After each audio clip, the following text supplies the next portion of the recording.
कालच्या ब्लॉगमध्ये तुम्ही जसं बघितलं आपलं फ्रंट एलिव्हेशनचं कालचं आपली डिझाईन बनवायची आहे, तर आम्ही काहीतरी वेगळी डिसाईड केलं होतं. बघा हे असे दिसणार आहे.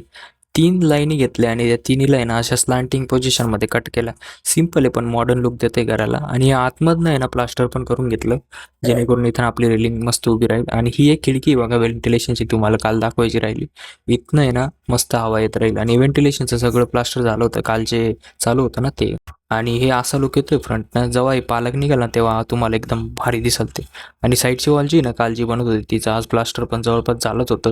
या प्लास्टरमुळे आपलं घर थोडं मोठं मोठं वाटत होतं. पार्किंगला एक एक्स्ट्रा भिंत भेटली असं वाटत होतं. आणि लुक पण भारी येतोय घराला, कारण सगळंच प्लास्टर आता जवळपास झाले. ही एक भिंत सोडून हिला पण करून टाकू. ही पालक मदत येते ना त्यामुळं काही झालं नाही. आणि हे जे कॉलम होते ना त्याला पण आपण प्लास्टर करून घेतलं बरं का. आणि ते आडवे पण उभे पण जे वरचे होते ना ते. आणि आपण वरती नाही करत आहे प्लास्टर, कारण तिथं आपण ठरवलं फॉल सिलिंग करायचं, तर ते असे डुबून जाणार त्यामुळे तिथं नाही करत आहे काही. या काकांनी झटपट आपलं ते प्लास्टर आवडलं आणि इकडं मस्त एक कॉर्नर बनवत होते. त्या स्पंजने त्यांनी मस्त त्याला चिकना आणि स्मूथ करून घेतलं खालून वरून. आणि आता तर लय भारी लुक येतोय आपल्या घराला फ्रंट एलिव्हेशनचा. असंच सेम आपल्याला त्या राईटच्या भीतीला बी करायचं आहे. तुम्हाला दाखवतो काका कसे आरापसाप प्लास्टर करताय बघा. नादच नाही बाई, डायरेक्ट अर्ध्या घंट्यात एक भीत खतम.